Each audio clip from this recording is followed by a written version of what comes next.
YS Jagan Nellore పర్యటనకు వెళ్లే అన్ని ఆంక్షలు ఎందుకని అంబటి రాంబాబు ప్రశ్నించారు. రాష్ట్రంలో జగన్ ఎక్కడ పర్యటించినా ప్రజలు రాకుండా అడ్డుకుంటున్నారని మండిపడ్డారు.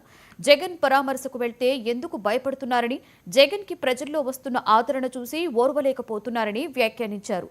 జగన్ పిలవకపోయినా ప్రజలు వస్తారని, ఇచ్చిన హామీలు అమలు చేయడం మానేశారని మండిపడ్డారు.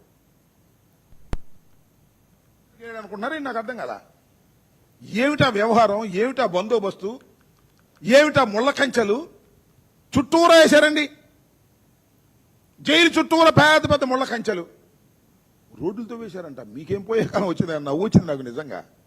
నిన్న జరిగినటువంటి సంఘటన చూసినప్పుడు, విన్నప్పుడు చాలా హాస్యాస్పదంగాను, కొంత బాధగాను అనిపించింది.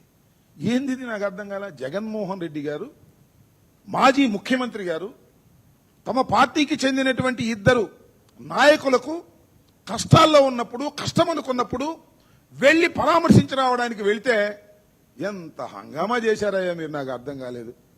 ఇది చూస్తే నవ్వు వస్తుంది. ఒక రాజకీయ నాయకుడు వెళ్తాడు, ఏంటి సింగిల్గా వెళ్ళాలి? నాకు అర్థం కాల.